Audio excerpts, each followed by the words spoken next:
ओम शांति। मैं doctor Santosh Kumar Upadhyay, neuro physiotherapist from extra care physiotherapy centre Lucknow. दोस्तों, आज इस वीडियो में हम लोग डिटेल डिस्कस करेंगे ट्रिगर फिंगर के विषय में। यदि ट्रिगर फिंगर की बात करूं दोस्तों, तो ये उंगली जो हमारी बंद करने पे आती है और फंस जाती है। जब हम मुट्ठी बंद करते हैं और खोलते हैं तो एक फिंगर जो है फंसी रह जाती है, इसको हम ट्रिगर फिंगर बोलते हैं। दोस्तों, इसका कारण क्या है, इसमें क्या बचाव करना है, ये जो ट्रिगर फिंगर है इसकी ग्रेडिंग क्या है। बेसिकली वर्ल्ड वाइड एक ग्रेडिंग सिस्टम हम फॉलो करते हैं, जिसमें कि हम ये देखते हैं कि ये जो ट्रिगर फिंगर है ये माइल्ड है, मॉडरेट है या सीवियर है। ग्रेडिंग सिस्टम से आपको डिटेल पता चल जाएगा कि कब आपकी प्रॉब्लम घर पे ठीक हो सकती है, कौन से ग्रेड में आपको फिजियोथेरेपी सेंटर पे जाना है और किस ग्रेड में आपको सर्जरी के लिए जाना है। तो दोस्तों, इसके साथ साथ हम लोग डिटेल डिस्कस करेंगे कि इसको कैसे बचाया जाए कि ये फर्दर इंजरी न हो, और इसमें फिजियोथेरेपी का क्या रोल है और फिजियोथेरेपी मैनेजमेंट क्या है, इसके विषय में भी हम लोग बात करेंगे। तो दोस्तों, आज ट्रिगर फिंगर के विषय में बात करने के लिए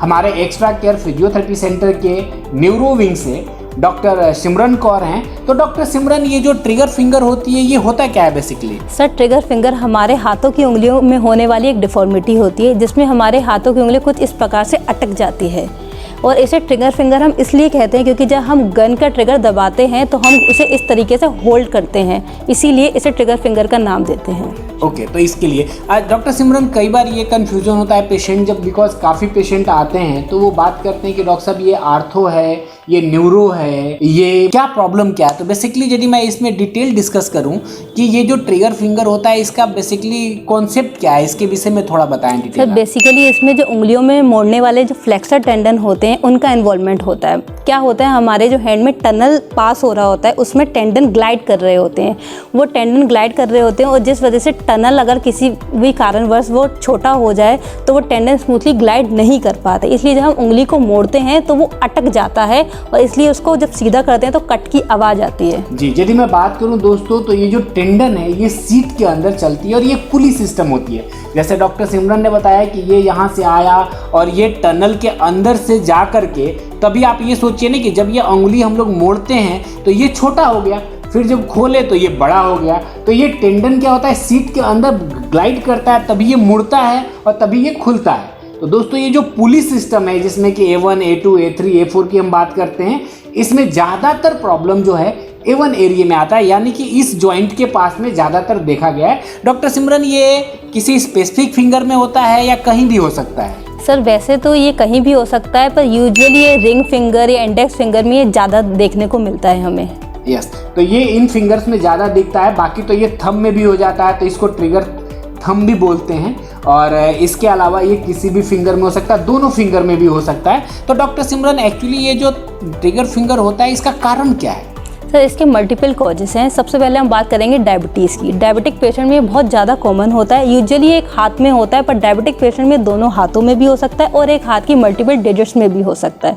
दूसरा कॉज इसका कार्पल टनल सिंड्रोम है। जिन पेशेंट को कार्पल टनल सिंड्रोम होता है उनमें बहुत ज़्यादा चांसेस होते हैं कि उन्हें ट्रिगर फिंगर होगा, या तो तभी हो जाए जब कार्पल टनल सिंड्रोम है, उसके बाद भी हो सकता है। ज़्यादातर एक ये देखा गया है कि एग्रीवेटिंग फैक्टर कहें या एसोसिएटेड प्रॉब्लम बोले कि ट्रिगर फिंगर और कार्पल टनल सिंड्रोम के बीच में एक बहुत ही कॉमन सा कोरिलेशंस है। डॉक्टर सिमरन, कुछ ऐसा भी होता है क्या कि मेल के कंपैरेटिवली फीमेल में ये ज़्यादा होता है और 45 साल के एज के बाद ज़्यादातर देखा जाता है? यस सर, ये फीमेल्स में बहुत कॉमन होता है और 40 to 60 ईयर्स की एज में भी ये बहुत कॉमन होता है। जी, यदि मैं बात करूं दोस्तों, तो थायराइड हो गई, रिमेटॉइड आर्थराइटिस हो गया, इसके अलावा यदि मैं बात करूं कि डायबिटिक पेशेंट हो गए, इनमें इस तरह की प्रॉब्लम ज़्यादा देखी गई है, या उन लोगों में ज़्यादा देखी गई है जिसमें रिपीटेटिव मूवमेंट होने का काम ज़्यादा है। तो डॉक्टर सिमरन, यदि मैं बोलूँ ये प्रॉब्लम होता है तो इसमें लक्षण क्या आते हैं, पेन कहाँ पे होता है, किस तरह का होता है इसमें? सर, सबसे पहले तो इसमें मॉर्निंग स्टिफनेस फील होती है फिंगर के अराउंड में, और हमें जब हम उंगली को मोड़ते हैं और उसको जब सीधा करते हैं तो कट सी आवाज़ आती है, और टेंडरनेस फील होती है बेस ऑफ द फिंगर में। जैसे इस फिंगर में है तो इसकी बेस में हमें टेंडरनेस फील होगी, और यहाँ पे हमें दर्द होगा जब भी हम इसको टच करेंगे, और नोड्यूल्स जैसा फील होगा, जैसे कोई गांठ बन गई है, वो टच करने से उन्हें फील होगा। यस, यदि आप दबाते हैं तो आपको नोड्यूल जैसा भी फील होगा, और कुछ लोगों में होता है, कुछ लोगों में नहीं होता है, लेकिन ज़्यादातर केसेस में नोड्यूल दिखते हैं। तो डॉक्टर सिमरन, इस प्रॉब्लम को कैसे हम ग्रेडिंग करें? कोई ग्रेडिंग सिस्टम है क्या जिससे कि हम इजीली लोगों को बता सकें, लोग घर पे इसको इजीली फाइंड आउट कर सकें कि आपकी ट्रिगर फिंगर माइल्ड है कि मॉडरेट है कि सीवियर है? तो इसकी ग्रेडिंग सिस्टम है क्या? यस सर, क्यूनल ग्रेडिंग सिस्टम है इसकी। इसमें 0 to 4 ग्रेडिंग होती है। 0 में क्या होता है, बस माइल्ड सा पेन फील होगा जब हम फिंगर को फ्लेक्स करेंगे। दूसरा 1 ग्रेड है जिसमें हमें अनइवन मोशन फील होगा जब हम फिंगर को फ्लेक्स करेंगे, यानी कि उसको मोड़ेंगे और खोलेंगे, उंगली को मोड़ने और खोलने में कुछ अनइवन सा लगेगा, डिस्कम्फर्ट फील होगा, या लगेगा कि बहुत ही स्मूथ उंगली नहीं खुल रही है, लेकिन पेन के साथ पूरा मूवमेंट होगा, कोई दिक्कत नहीं होगी।